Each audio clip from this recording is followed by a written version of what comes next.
Hello साथियों, good morning to all of you. GS Manch के YouTube channel पे आप सभी का स्वागत है। उम्मीद करते हैं आप स्वस्थ होंगे और अच्छे से स्टडी आपकी चल रही होगी। आज की क्लास का हमारा टॉपिक है भारत की नदी घाटी परियोजनाएं। इस टॉपिक से जुड़े उन सभी तथ्यों पे बात करेंगे जो आपके परीक्षा के लिहाज से बेहद ज़रूरी है। नदियों पे डैम या बांध क्यों बनाया जाता है, इसके पीछे बहुत सारे उद्देश्य हैं। इसके लाभ और हानि को हम देखेंगे। तो लाभ को देख लेते हैं कि सबसे पहला लाभ होता है जल विद्युत उत्पादन किया जाता है। दूसरा, नहरें बना के सिंचाई की व्यवस्था की जाती है। अगला है वहाँ पे मत्स्य पालन किया जाता है। अगला, पेयजल की व्यवस्था की जाती है।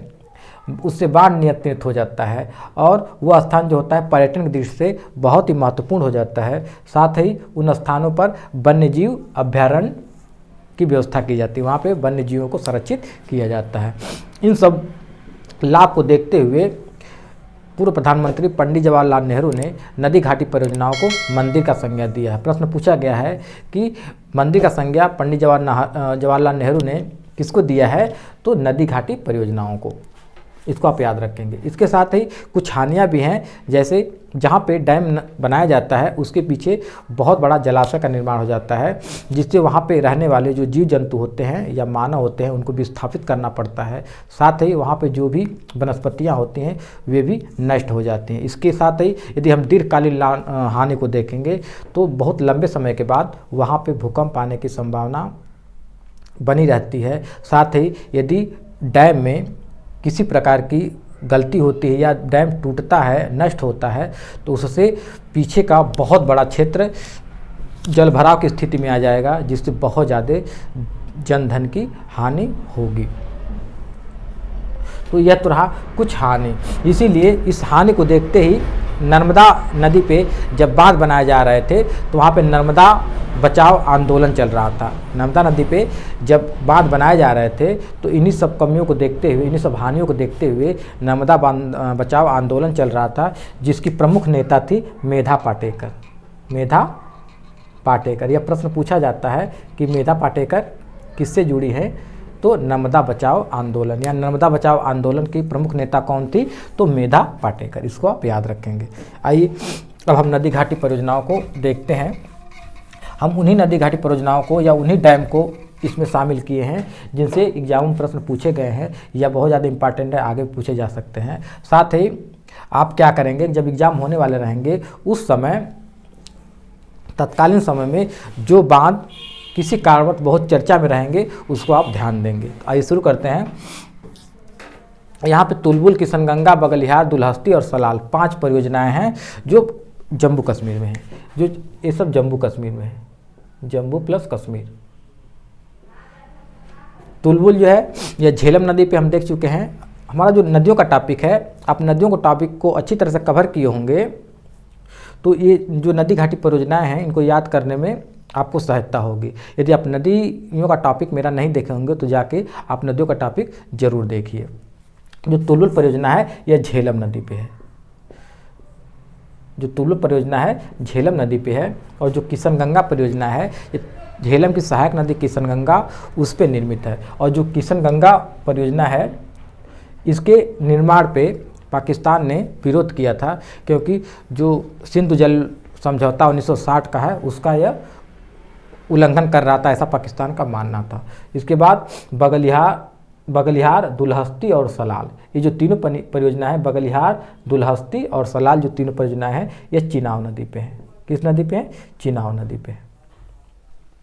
यह तो रहे जम्मू कश्मीर की महत्वपूर्ण परियोजनाएं। अब देखेंगे माता टीला, जवाहर सागर, गांधी सागर, राणा प्रताप सागर और राजघाट। यह सभी जो परियोजनाएं हैं, तो जो माता टीला परियोजना है, बांध है, तो माता टीला जो है बेतवा नदी पे है। माता टीला जो है यह बेतवा नदी पे है। बाकी जवाहर सागर, गांधी सागर, राणा प्रताप सागर और राजघाट ये सभी चंबल नदी पे है। तो चंबल नदी पे बहुत सारे बांध बनाए गए हैं, क्योंकि चंबल नदी जो है बहुत ज़्यादा मिट्टी का कटाव करती है। इस कटाव को रोकने के लिए चंबल नदी पे बहुत सारे बांध बनाए गए हैं। पहला जो जवाहर सागर है और राणा प्रताप सागर है, ये दोनों राजस्थान में हैं। ये दोनों राजस्थान में हैं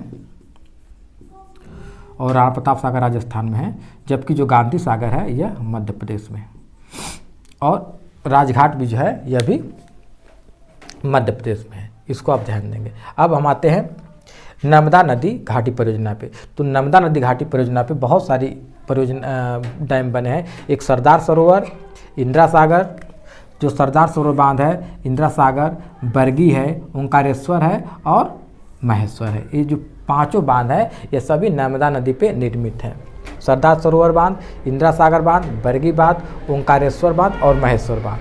जो नर्मदा नदी घाटी परियोजना है इससे गुजरात, मध्य प्रदेश, महाराष्ट्र और कुछ हिस्सा राजस्थान का, ये सभी जो है इससे लाभान्वित जिले हैं। कौन कौन? एक गुजरात है, महाराष्ट्र, मध्य प्रदेश है और यहाँ पे महाराष्ट्र है और कुछ हद तक आपका राजस्थान है। सब इससे लाभान्वित जिले हैं। किससे? नर्मदा घाटी परियोजनाएं से। और इसी नर्मदा की एक सहायक नदी है तवा नदी। नर्मदा की एक सहायक नदी है तवा नदी। तवा नदी पे तवा नाम का बांध है। तो जो तवा नाम का बांध है इसके पीछे जो जलाशय का निर्माण हुआ है उस जलाशय के पास सतपुड़ा राष्ट्रीय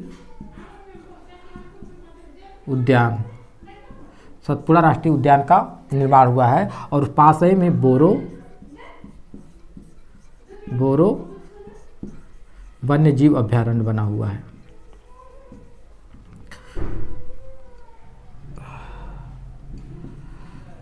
कौन कौन? सतपुड़ा राष्ट्रीय उद्यान और बोरो वन्य जीव अभयारण्य जो है, जो तवा डैम है उसी के पास अवस्थित है। आगे यहाँ पे टिहरी बांध है। तो टिहरी बांध कहाँ पे? टिहरी बांध उत्तराखंड में, हमने यहाँ पे लिख दिया है। तो टिहरी बांध जो है उत्तराखंड में है और इससे जुड़े क्या महत्वपूर्ण तथ्य हैं? तो टिहरी नदी भारत का सबसे ऊंचा बांध है। जो टिहरी है भारत का सबसे ऊंचा बांध है, सबसे ऊंचा बांध है। इसकी ऊंचाई कितनी है? 260.5 मीटर। इसकी ऊंचाई कितनी है? 260.5 मीटर। यह भारत का सबसे ऊंचा बांध है और यह भागीरथी और भिलांगना,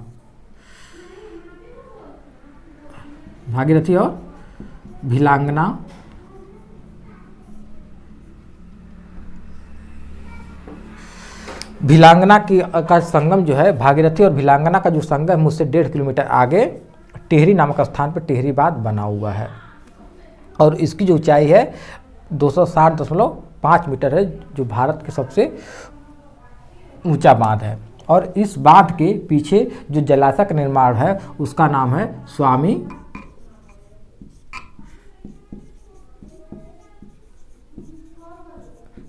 राम तीर्थ सागर। उस बांध का क्या नाम है? स्वामी राम तीर्थ सागर।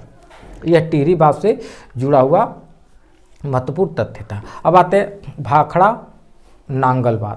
जो भाखड़ा नांगल नदी घाटी परियोजना है वह सतलज नदी पे है और जो भाखड़ा और नांगल है यह दोनों जो बांध है यह सतलज नदी पे है। राज्य कौन सा है? दोनों हिमाचल प्रदेश में।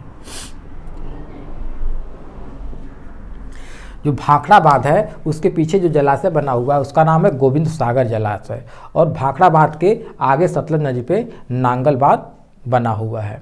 हिमाचल प्रदेश में ही ब्यास नदी वहीं से बहती है, ब्यास कुंड से, और ब्यास कुंड पे ही पोंग जलाशय है, पोंग डैम है।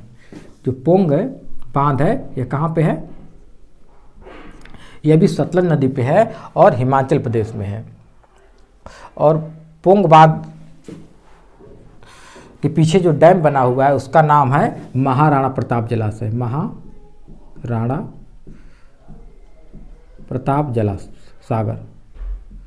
महाराणा प्रताप सागर। पोंग बांध का निर्माण क्यों हुआ है? सतलज और ब्यास का जहाँ संगम है हरिके नामक स्थान पे, वहाँ से भारत की सबसे लंबी नहर निकलती है इंदिरा गांधी नहर। और शीतकालीन में क्या होता है कि इंदिरा गांधी नहर में पानी कम पड़ जाता है तो उसको जल आपूर्ति के लिए पोंग बांध ब्यास नदी पे बनाया गया है। और जो भाखड़ा नंगल बांध है इससे जो लाभान्वित जिला राज्य है ये पंजाब है, हरियाणा है, राजस्थान है और हिमाचल प्रदेश भी और केंद्र शासित प्रदेश दिल्ली भी है। आगे यहाँ पे उकाई परियोजना है। तो उकाई परियोजना जो है ताप्ती नदी पे है, सूरत में, सूरत के पास ताप्ती नदी पे उकाई परियोजना है। कोयना बांध जो है यह महाराष्ट्र के कोयना नदी पे है। कोयना बांध जो है महाराष्ट्र के कोयना नदी पे है। इडुक्की परियोजना जो है, इडुक्की जो है यह केरल की महत्वपूर्ण पेरियार नदी पे है। जो इडुक्की परियोजना है केरल की महत्वपूर्ण नदी पेरियार नदी पे है। अब आते हैं तमिलनाडु में, तो तमिलनाडु की महत्वपूर्ण नदी कावेरी नदी है। तो कावेरी नदी पे 2 परियोजनाएं हैं। कावेरी नदी पे 2 महत्वपूर्ण परियोजनाएं हैं, एक मेट्टूर बांध है और दूसरा है शिव समुद्रम बांध। जो शिव समुद्रम बांध है यह जल विद्युत उत्पादन के लिए, इससे सिंचाई की व्यवस्था नहीं की जाती है। जो शिव समुद्रम डैम है इससे केवल जल विद्युत उत्पादन किया जाता है, सिंचाई की व्यवस्था यहाँ से नहीं की जाती है। और जो शिव समुद्रम जल विद्युत केंद्र है यह भारत का दूसरा जल विद्युत केंद्र है, भारत का दूसरे नंबर का जल विद्युत केंद्र है। और पहले नंबर कहाँ पे है तो हम अभी पढ़ेंगे पहला नंबर कौन सा है।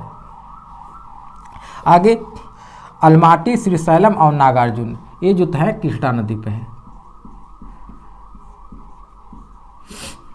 नागार्जुन सागर बांध, श्रीशैलम बांध और अलमाटी बांध, ये जो तीनों बांध हैं ये कहाँ पे है, कृष्णा नदी पे है। और मुख्य रूप से जो कृष्णा नदी तेलंगाना और आंध्र प्रदेश, इनसे 2 महत्वपूर्ण लाभान्वित जिला हैं, तेलंगाना और आंध्र प्रदेश, साथ ही कुछ अंश कर्नाटक भी इससे लाभान्वित होता है। आगे है पोचमपाद और जायकवाड़ी, ये गोदावरी नदी पे हैं। 2 महत्वपूर्ण बांध जो हैं गोदावरी नदी पे हैं। कौन कौन, पोचमपाद और जायकवाड़ी। इससे लाभान्वित जिला जो है महाराष्ट्र, तेलंगाना, आंध्र प्रदेश है। पोचमपाद और जायकवाड़ी जो है गोदावरी नदी पे स्थित डैम है, बने हुए डैम है, और इनसे लाभान्वित जिला जो है महाराष्ट्र, तेलंगाना और आंध्र प्रदेश है। आगे हीराकुंड, तो हीराकुंड जो है महानदी पे है। हीराकुंड जो बांध है महानदी पे है, उड़ीसा में। कहाँ पे, उड़ीसा में है हीराकुंड बांध महानदी पे। और यह भारत का सबसे लंबा बांध है। इसका जो मूल सेक्शन है, जो मेन सेक्शन है वह 8400 मीटर है, वह 8400 मीटर है, अर्थात 4 किलोमीटर 800 मीटर है। और पूरी लंबाई पूरे बांध का देखा जाए तो 25 किलोमीटर है। पूरे बांध की यदि लंबाई देखा जाए तो 25 किलोमीटर है, जबकि जो मेन सेक्शन है उसकी लंबाई देखा जाए तो 4 किलोमीटर 800 मीटर है। आगे मयूराक्षी परियोजना है। तो मयूराक्षी परियोजना जो है मयूराक्षी नदी पे है। कहाँ पे है, झारखंड में। जो मयूराक्षी परियोजना है मयूराक्षी नदी पे है, कहाँ पे है, झारखंड में है। तीस्ता जो है तीस्ता नदी पे है और सिक्किम में है। जो तीस्ता परियोजना है यह सिक्किम में है और तीस्ता नदी पे है। फरक्का बैराज, जो फरक्का बैराज है यह गंगा नदी पे है, पश्चिम बंगाल में।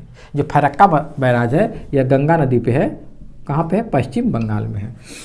यहाँ पे चुम्बा बांध है। चुम्बा बांध जो है भूटान में है, यह रैदक नदी पे। कौन सी नदी है, रैदक या वांगचू नदी। रैदक को ही वांगचू नदी कहा जाता है और यह भूटान पे है। और चुम्बा बांध जो है भारत और भूटान के सहयोग से बना हुआ है। यहाँ पे जो जल विद्युत उत्पादन किया जाता है इसका अधिकांश भाग भारत अपने उपयोग में लेता है। आगे दामोदर घाटी परियोजना है। तो जो दामोदर घाटी परियोजना है, हुगली की सहायक नदी है दामोदर घाटी, दामोदर नदी। हुगली की सहायक नदी है दामोदर नदी, जो झारखंड के छोटे नागपुर पठार से निकलती है। और जो दामोदर नदी घाटी परियोजना है स्वतंत्र भारत की प्रथम नदी घाटी परियोजना है। दामोदर नदी घाटी परियोजना जो है स्वतंत्र भारत की प्रथम नदी घाटी परियोजना है। इसका निर्माण 1948 ईस्वी में किया गया। और इस नदी घाटी परियोजना, इस नदी घाटी परियोजना के तहत कई बांध निर्मित किए गए हैं। इस नदी घाटी परियोजना के तहत कई बांध निर्मित किए गए हैं, जिसमें तेलैया, मैथन, पंचम हिल और कोनार हैं। जिसमें तेलैया और मैथन जो हैं यह 2 जो हैं दामोदर नदी पे हैं। जो पंचम हिल है यह बराकर नदी पे है। और जो कोनार है यह कोनार नदी पे है। और जो चारों बांध है ये चारों बांध कहाँ पे है, झारखंड राज्य में है। अब यहाँ पे बंगाल की खाड़ी में अंडमान निकोबार द्वीप समूह है। बंगाल की खाड़ी में अंडमान निकोबार द्वीप समूह है। यहाँ पे कालपुंग बांध है। यह अंडमान निकोबार द्वीप समूह का सबसे पुराना बांध है और कालपोंग नदी पे है। तो प्रश्न आपसे पूछा जाएगा कालपोंग नदी कहाँ है, अंडमान निकोबार समूह में है और उस पर कौन सा बांध बना हुआ है, तो कालपोंग नाम का बांध बना हुआ है जो अंडमान निकोबार द्वीप समूह का पहला बांध है। हम यहाँ पे देखे थे कि शिव समुद्रम जो डैम है वहाँ पे केवल जल विद्युत उत्पादन किया जाता है। यहाँ पे दार्जिलिंग जिला हुआ है, पश्चिम बंगाल का दार्जिलिंग जिला जो उत्तर में है, तो दार्जिलिंग जिला का जो सिद्रा बांध है, दार्जिलिंग जिला का